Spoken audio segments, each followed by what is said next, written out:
Well, welcome everyone to our Friday keynote by Michael Maltzan from Los Angeles. Now, Michael Maltzan has been one of the discipline's leaders in shaping what engagement in housing for the most vulnerable might look like, whether designed for cultural institutions, private clients, or marginalised urban populations who are too rarely addressed by practicing architects. Michael's work has been thoughtful, inspiring, and radically inventive as it recast new possibilities for how the built environment can better answer fundamental questions about how we live.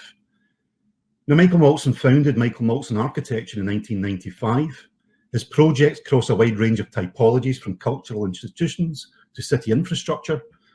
And his most notable projects include the Moody Centre for the Arts at Rice University, MoMA QNS, the Star Apartments, the Pittman Dowell Residence, the new 6th Street Viaduct, MIT Vassar Street Residential Hall, and the Winnipeg Art Gallery Inuit Art Centre. Michael is also a Fellow of the American Institute of Architects and received the 2016 AIA Los Angeles Gold Medal. He's a recipient of the American Academy of Arts and Letters Architecture Award and was elected to the National Academy of Design in 2020. He currently serves on the Dean's Leadership Council at the Harvard Graduate School of Design and the Visiting Committee to the GSD, and he was featured in the Canadian Centre for Architecture's 2019 film, What It Takes to Make a Home.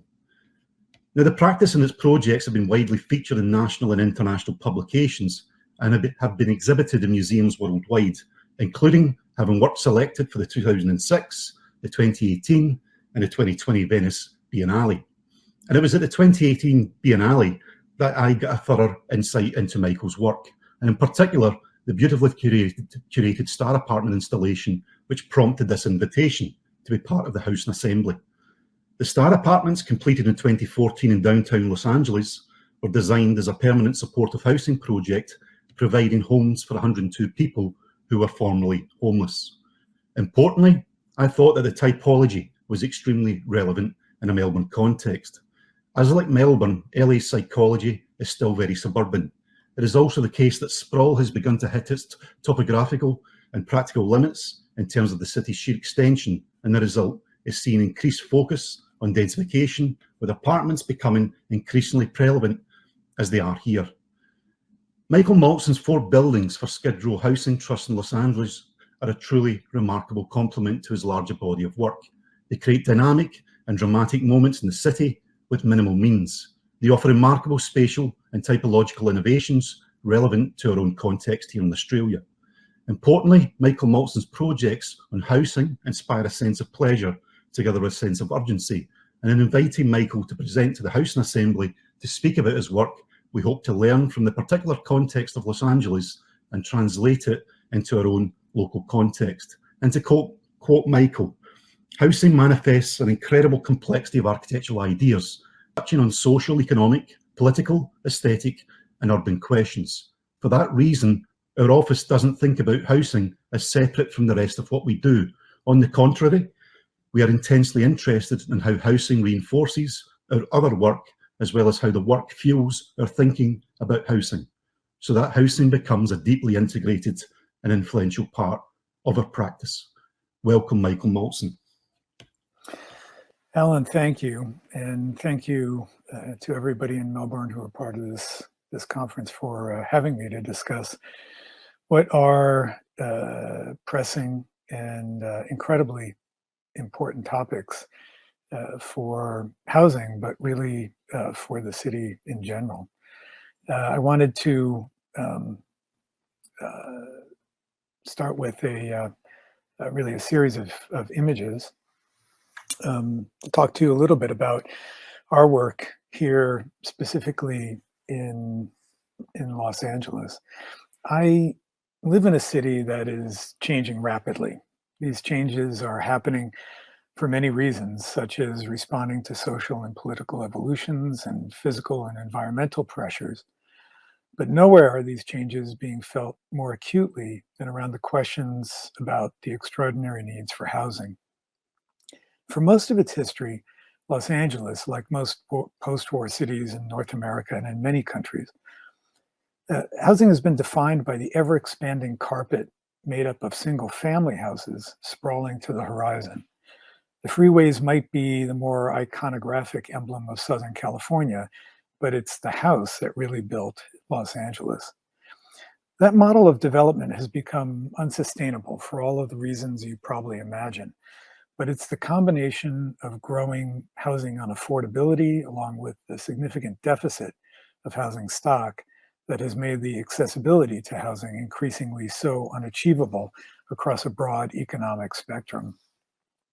This expanding crisis has had a direct effect on housing affordability, accessibility, and equity in the city. It's also been a substantial contribution to homelessness in so many cities. One goal for city leaders, developers, and planners must be finding ways to provide more housing more quickly and more cost effectively. These are tangible, metric driven goals, and certainly a place architecture and architects can make a real contribution. We have to be realistic about architecture's ability on its own to create wholesale social change, and to hope that simply the act of building collective housing is enough to guarantee positive transformation in social conditions. But architecture can't stand back either. There is, within architecture's range of capabilities, genuine potential for agency to use its unique tools and skill sets to demonstrate what is possible, to develop new useful prototypes, to help reconnect community, to make problems society wishes to hide visible in positive ways, and to continue to push architecture and the architect into a more active and ethical role within culture. One of the most urgent issues is around the expansion of homelessness in cities. The number of homeless individuals, especially in a city like Los Angeles, has grown to seemingly insurmountable scales. The homelessness issue is more complex than pure numbers. Homelessness has many causes and many faces. There is not a one-size-fits-all solution. Trying to confront the scale of the problem simply with one type or approach to building has historically failed for the individual, the community, and our cities. This belief, or at least this set of concerns, has been the guiding context for myself and my office since we began working with the Skid Row Housing Trust in the middle of 2003, when the trust, a nonprofit housing developer and service provider, commissioned us to design a new ground-up project in the heart of Skid Row that was to be called Rainbow Apartments. It was also the first multifamily housing that I had been asked to do, even though I had been interested in and hoping to work with that type in architecture for many years. I had learned in architecture school that housing was one of the fundamental typologies of modern architecture, and a place where architecture could be particularly effective in working towards progressive change in culture and society, an idea I continue to strongly believe in. The name Rainbow Apartments seemed a bit ironic given the site location, which at the time was in the epicenter of homelessness on Skid Row. This location and this project were important to the Trust, though, as it was here that they were exploring a new evolution of their buildings, which up until recently were SROs, transitional or shelter-based models of housing. With Rainbow, their plan was to create one of the first permanent supportive housing projects in North America. Permanent supportive housing is exactly what it says it is. Housing where individual inhabitants have a long-term, stable home with supportive services like medical care, psychological assistance, educational opportunities, and job training for the residents within the building.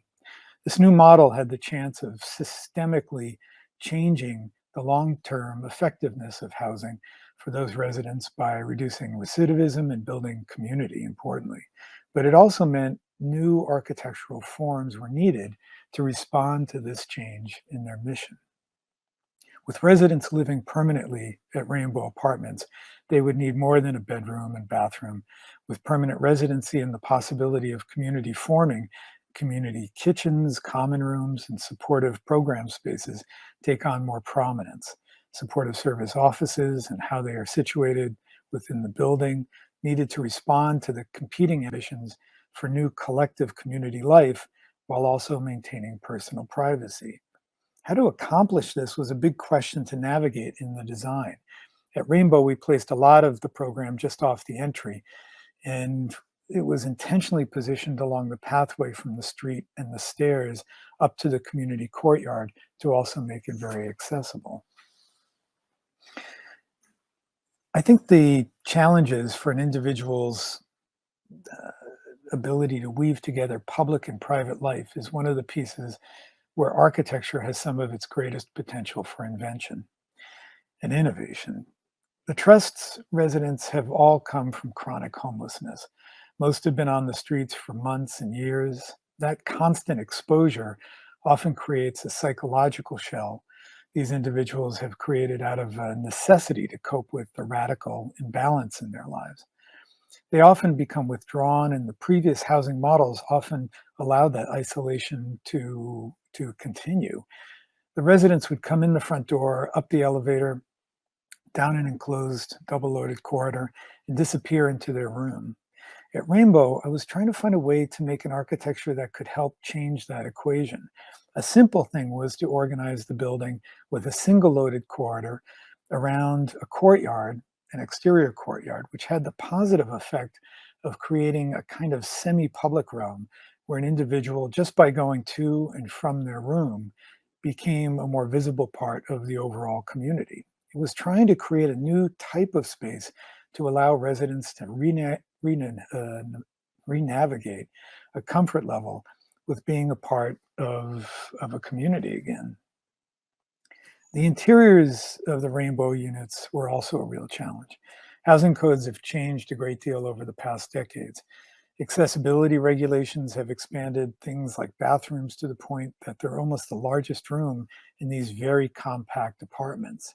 Since the basic business model for these buildings don't allow you to expand much beyond 250 or 300 square feet per unit, it becomes difficult to create large spaces for living when there are such prescriptive technical and code-based requirements.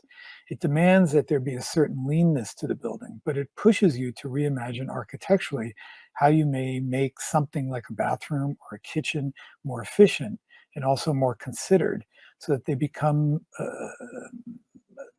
parts of those spaces that play a more generous role in the space of the unit. The Rainbow Apartments was an enormous learning step for us in the office, and a very challenging project during construction from a cost standpoint. We were building this building in the boom before the 2008 recession, and every week the cost kept going up against a fixed budget. We were constantly looking for ways to resolve cost, and the result was that we lost a large percentage of what we normally think of as architecture. For example, the decorative interior screen around the courtyard that was a big part of the original design was lost. A large portion of glass wall that afforded more transparency in and out had to be eliminated. We cut back on the range of materials we had specified for the interiors. This was the moment I began to experiment with color as an important tool in all of our buildings with the Trust. And that's continued to be an exciting exploration for me in the subsequent work. But by the time we were done with Rainbow Apartments, it seemed like negotiating with the contractors whether there would be one or two sides of paint on the exterior window shades. When the building was finalized, I had a lot of anxiety because of what we had lost. I felt that we had failed for the residents, the community, and for architecture. I was worried we had produced an ineffective and an overly tough building. But instead, the building was an enormous success for the residents and the Housing Trust. The new model of permanent supportive housing was really working there, and the building was playing an active role in that success. It was a huge lesson for me. While much of what looked like architecture of the building had to be eliminated, many of the most fundamental aspects of the architecture, its planning, circulation, range, and scales of spaces, were working as a genuinely new model for the individuals in the community, and life at Rainbow was thriving. It's not uncommon for architects who have worked with the process of affordable housing to do one project and then say, thank you, that was a lot of fun, but no more. Within the framework of a normal architectural practice, this work can be hard. For me, though, it was important to build on what we've learned from the failures we had just grappled with, or the seeming failures we had just grappled with. The only way of becoming more successful at ambitious and complex building projects like these is to transfer the lessons about what does and doesn't work into the next projects. Somewhat brazenly, I asked the Housing Trust if we could do at least 2 more projects with them to keep testing those ideas, and they said yes. It made sense to them as this process of critical evolution is at the core of their culture as well, and a long relationship was formed. Our second project for the trust, the new Carver Apartments, wasn't slated for the Skid Row district, but rather a site right next to the Interstate 10 freeway that runs through downtown Los Angeles to Santa Monica in what was becoming a very prominent revitalized district of the city. The Housing Trust was interested in moving their buildings into other parts of the city to meet the homeless communities it serves in a way that emphasizes a broader presence throughout the city rather than confining its activity to one specific siloized area. One long-term concern was that their incredible success in developing projects on Skid Row would start to create incrementally the equivalent to the enormous social projects from the post-war boom in public housing in cities across the United States that became often problematic and were eventually torn down.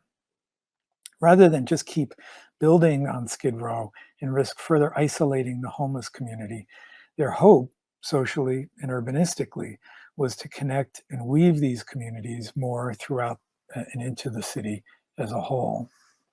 Carver sits about 20 feet from the massive elevated 10 freeway, and in a stroke of, I think, great symbolic coincidence, anchors one end of a street called Hope. In Los Angeles, freeways are our main street. In the design, I was consciously trying to use this proximity to the freeway to create a connection, to see if we could create a visual encounter between people moving through the city on a daily basis and residents who are often invisible to most of the rest of the city. The problem with infrastructure, I think, is that for too long, it's been conceived as a kind of monoculture. It usually only does one thing. In this case, moves cars while taking up enormous space, but gives little else back to the city. In our project, given the improbable proximity to the freeway infrastructure, I was trying to suggest that one might imagine the building challenging that singular role the freeway plays in the city, especially as forms of mobility evolve. Maybe one could imagine getting closer and closer and closer to the freeway, finally closing the gap to the point where forms like infrastructure and housing could be more integrated, where the highway wouldn't be a wall between neighborhoods, but more of a bridge linking separate communities together through the unlikely combination of transportation and housing. The typical way housing is constructed in Los Angeles is 4 to 5 floors of wood stud framing over a concrete podium. It's so ubiquitous that it's almost impossible to challenge its cost effectiveness. The architectural challenge then is to work within that system and still create something unique. Above the first floor, the building is circular so that it has this perceptual quality that makes it feel like it spins as you drive by on the highway. And that phenomena gives Carver a real visual connection to you as you do move by in your car. But the form also came from the specific technical concerns of the site. One of the problems with using single-loaded corridors is that they increase the amount of exterior surface area, and the exterior is the most expensive thing we found generally in a building. The question we had been asking ourselves was what kind of shape would create the maximum interior floor area with the minimum perimeter exterior surface, and that turns out to be a circle in plan. The shape was further driven by acoustical considerations. While the visibility from the freeway was a real asset, the noise was an enormous problem, and triple glazing the windows and building acoustic walls would obviously just add to the costs. But every foot you move away from a sound source sees a measurable drop in the decibel levels.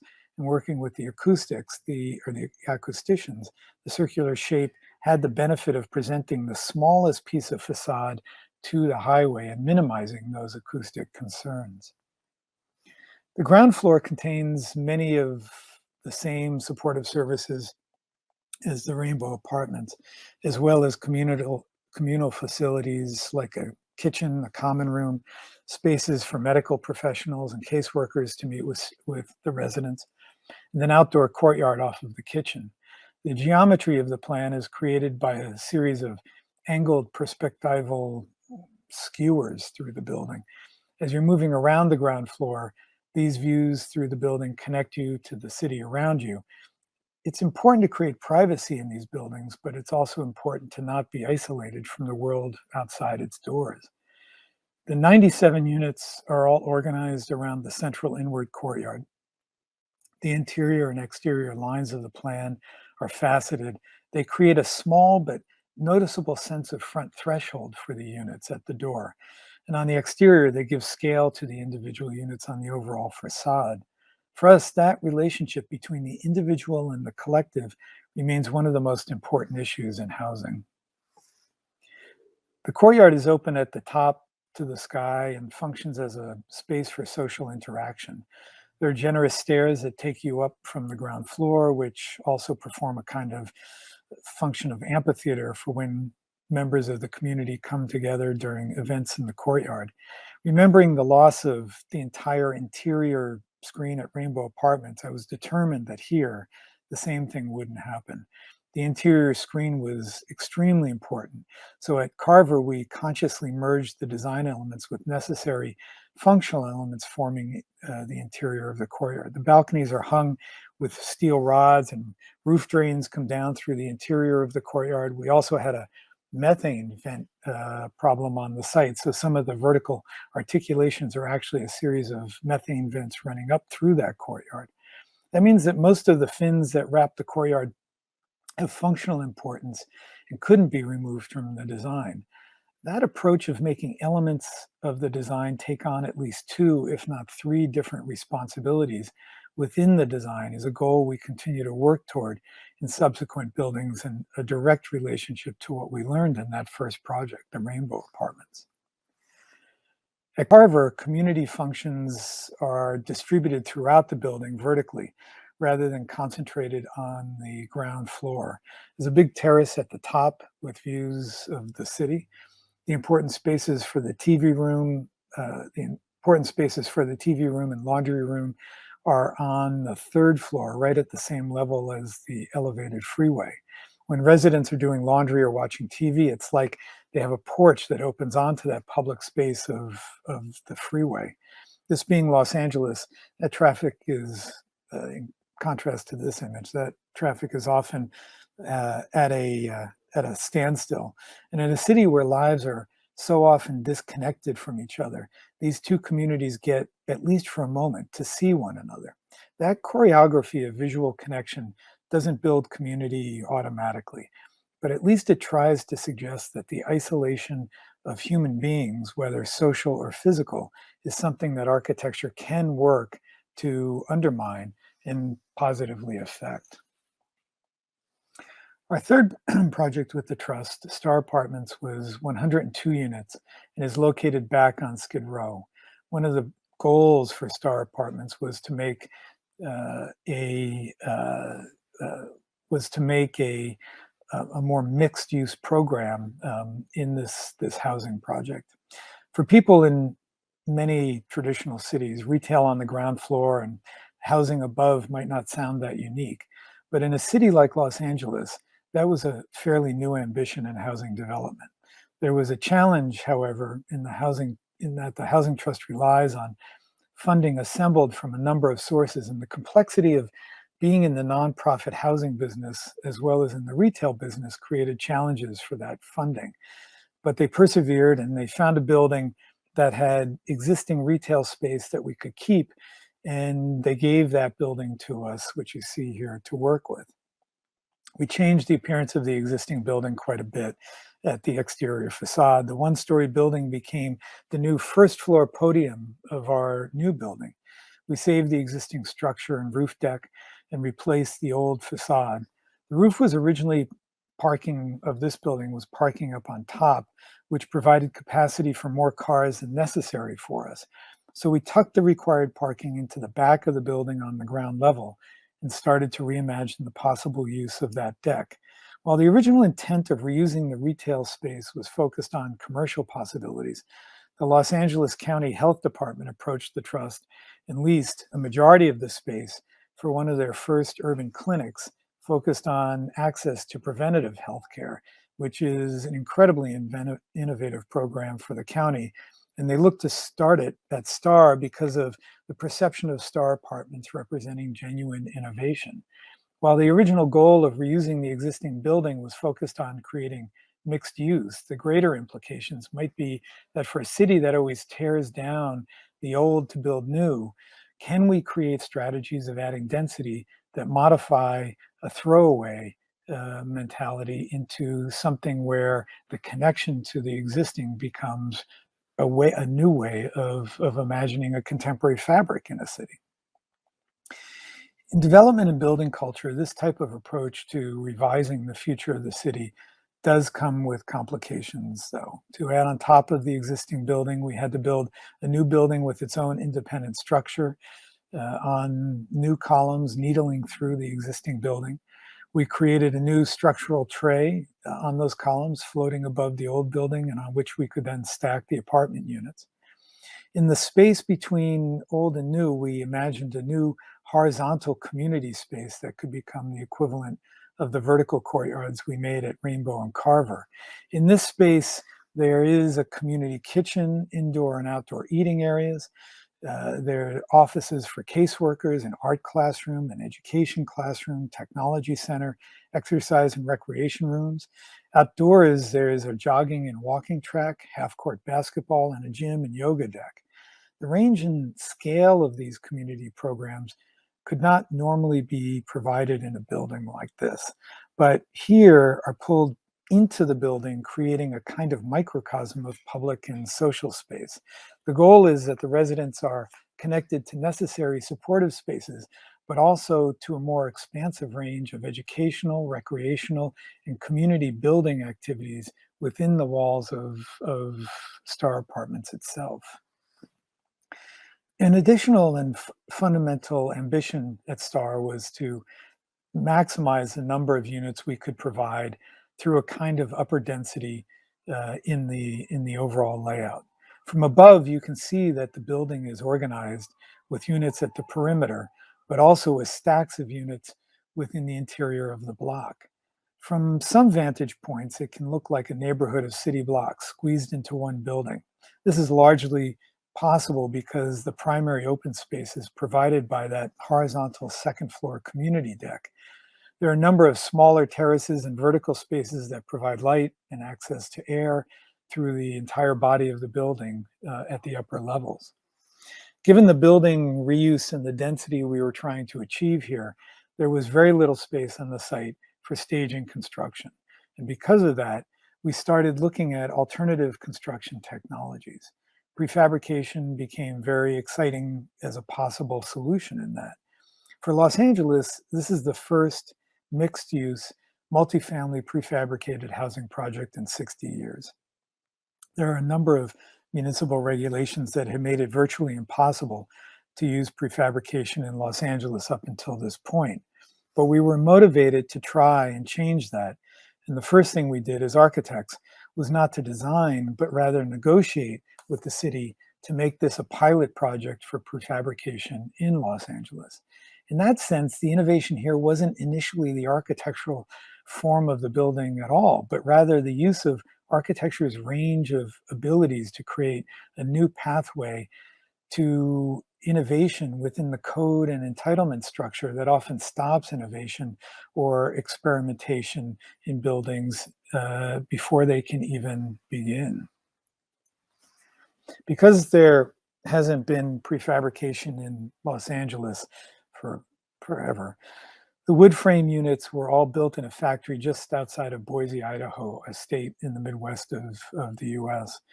They were transported to a long pallet, trucked here on a flatbed, and when they arrived, they were cut in half at their base and hoisted into place. There's some minimal cost per square foot benefits to prefabrication, but the biggest economic benefit is that the building has the possibility to be assembled much faster than usual. And this reduces the overall construction schedule and the carrying costs for the developer. Also, because the units are built in a factory, the interiors can have a higher level of fit and finish than normal. By higher level of fit and finish, I don't mean a fanciness in the materials, but just that the controlled conditions under which the components are put together should have long-term benefits, especially for maintenance costs. The interiors are, again, quite functional. There's a full kitchen, a large ADA bathroom tucked behind that, and the bedroom and living room. One of the very interesting things about the prefabrication process is that all of the design changes have to be done before construction starts for obvious reasons. Projects are often having changes made on site in the normal process, whether you want that or not. But here, it's more like building a car. The prototype is everything. We flew to Boise multiple times, once to look at the first prototype, and then we went back to look at the additional prototypes or check prototypes. Once you sign off, it goes into production, and you as an architect have absolutely nothing to say after that. Nobody is going to listen to you. The project is fully in production. It meant a change in the way that we thought about the construction process, but it ended up being a very welcome one. This was a remarkable experience for us, having to rethink our engagement with the design process, the construction process, and the way as an architect you have influence on the work of the building.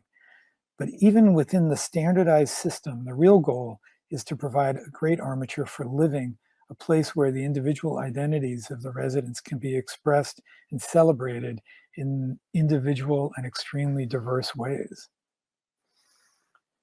Our most recently completed project with the Skid Row Housing Trust is Crest Apartments.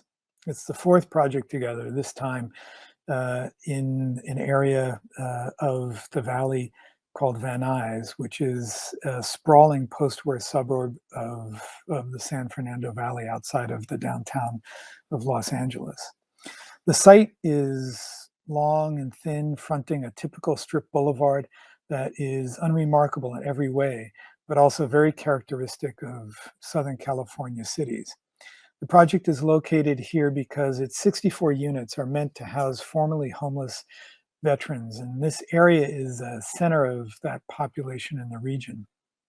The location speaks to the Housing Trust's ambition to continue to meet those populations close to where they are, as opposed to centralizing the homeless population in one small area of the city. The neighborhood of Van Nuys has good public transportation and other services, and those amenities, in combination with the on-site services providing by the Housing Trust, ensure a balanced mix of independence and support for this particular residents group. The site is in between the commercial strip to the front, a light industrial area to the east, single-family houses at the rear of the site, and a channelized tributary of the Los Angeles River 100 yards away. The typical building typology for low-rise multi-unit housing in Los Angeles, and especially in the surrounding valley, has often been what is affectionately called the dingbat typology, one of which you see here.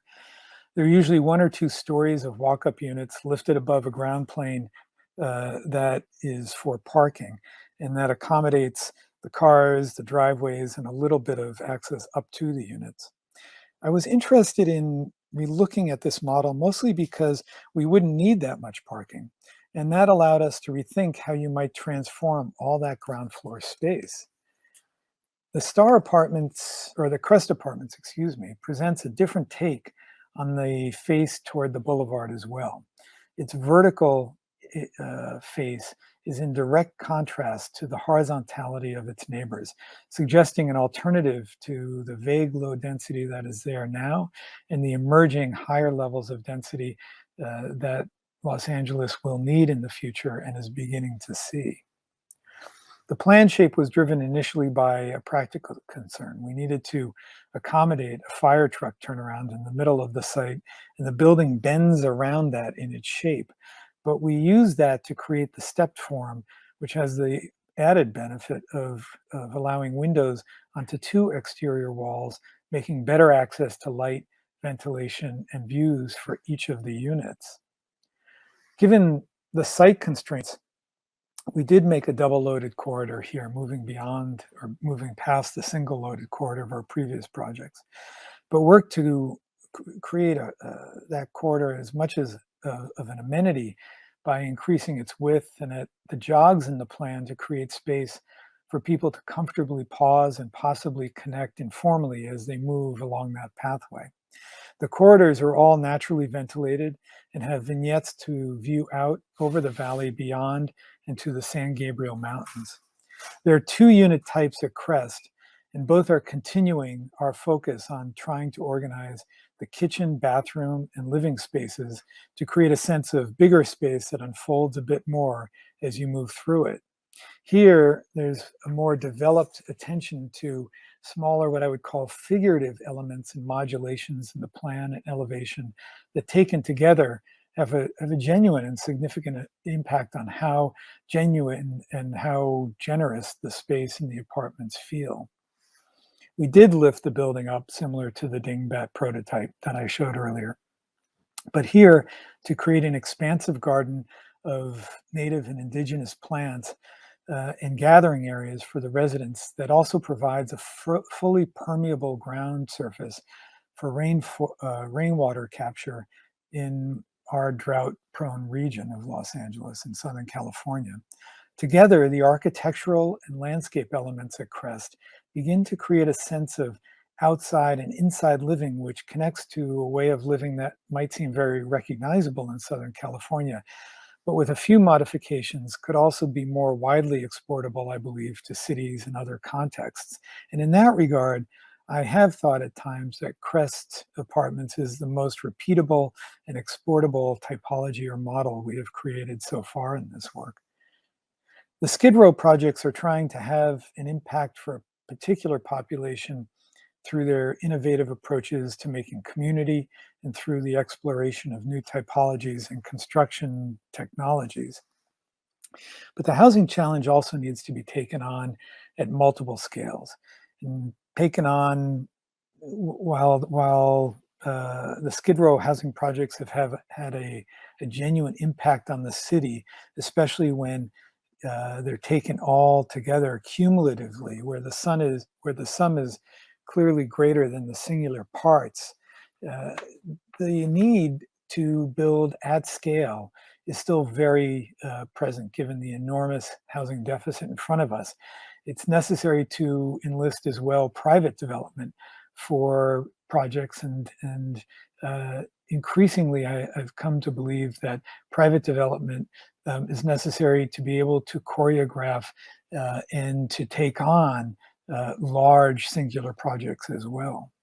One Santa Fe, which is a project that was finished 6 or 7 years ago in Los Angeles, is a mixed-use private development building with an 80% market rate tenancy and 20% affordable apartments in its unit mix. It's located on the edge of the Los Angeles River, and since its construction has been a significant catalyst for housing development in an area known as the Arts District next to the Los Angeles River. At over a quarter of a mile long, One Santa Fe blurs the distinction between singular buildings and urban design.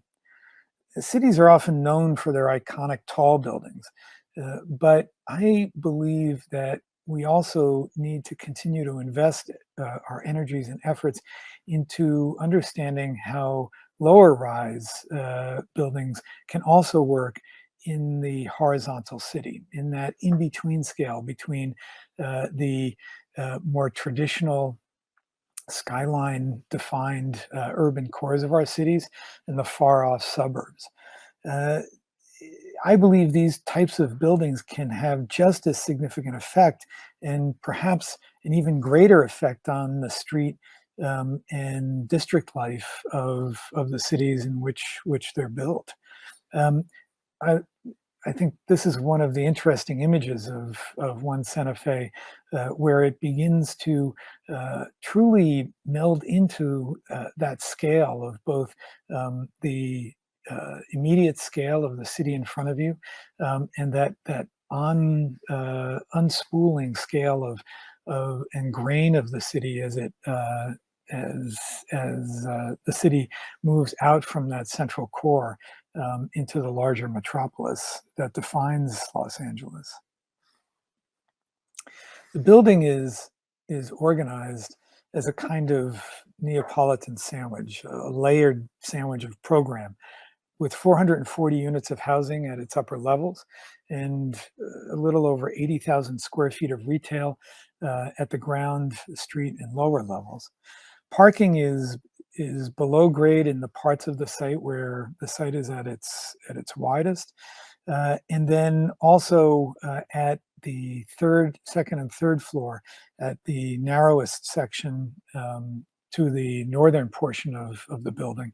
This building is built in an area that is defined by the rail lines and the infrastructure that has existed on this site, and really defined this site over the years, and assembling the site out of all of those leftover pieces in this portion of the city was a major part of the beginning development idea of the city. As ownership of vehicles and automobiles eventually declines, one of the goals is that those second and third floor parking decks could eventually be rehabilitated or taken over and turned into additional apartment space. While the building here is of great scale, that ubiquitousness that I mentioned before of the technique of wood-framed construction that's been prevalent for most of housing development in Los Angeles since the end of the Second World War is still the construction technique that we are often dealing with. One Santa Fe has a certain amount of concrete, but still the majority of the apartments are built out of stick-built wood frame and plywood. Within the extreme length of One Santa Fe, massing relationships to the surrounding neighborhood are made by and through a diversity of pedestrian and vehicular portals, modulations to the building form, and accessible building spaces that relate to adjacent patterns of movement and activity, and have become true gathering spaces, truly urban social spaces in this part of the city where social spaces did not exist previously. There's a large range of unit sizes from mini studios to apartments for up to 8 people that provide perhaps the greatest range of affordability within One Santa Fe. There are the traditional 1 and 2 bedroom apartments at One Santa Fe, but creating a genuine mix where individuals can even live in a kind of co-living or communal situation is one way of truly driving the affordability down to a level that the building becomes that much more accessible in this part of the city.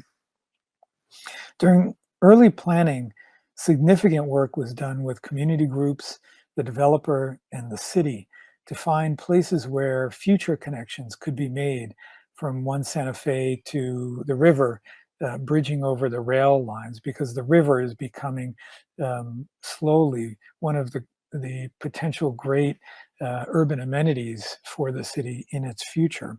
This is one of the important goals of One Santa Fe, to create a kind of anticipatory scale and to forecast a way in which it will continue to emerge and evolve and participate in the city's life around it, that it's not isolated from that future, but is a kind of armature from which other urban developments can begin to grow.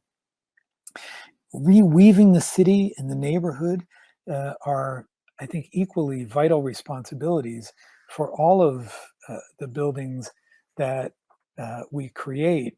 And I think as the scale of these projects grows, not only in large projects like One Santa Fe, but even in the incremental projects like the ones that the Skid Row Housing Trust are doing, and incrementally adding to the remapping of housing in the city. All of those projects point to a very important goal of participating and elevating and evolving and challenging the way that housing in the city and the city itself continues to see itself now as well as into the future. After Carver Apartments was built, we heard a lot of criticism that went something along the lines of, why would you build something so nice for all of these homeless people? Hearing that would infuriate me, both for the people who lived in those buildings, especially at Carver, but also for our city. I think we should demand the best architecture for all buildings that make up our city, because the city represents all of us. It represents how we live, what we believe in, and what kind of future we strive for. If we can't be ambitious for that future, one that is inclusive, accessible, equitable, and also innovative in how it confronts problems that we inevitably are going to face, we do a disservice to all of us. We risk making cities that are more divided, more unsustainable, less beautiful. Why would we do that to our legacy? The question is not, how can we build something so nice for them, but rather, given the stakes for the sustainability and the livability of our cities and communities, the question should be, how can we not?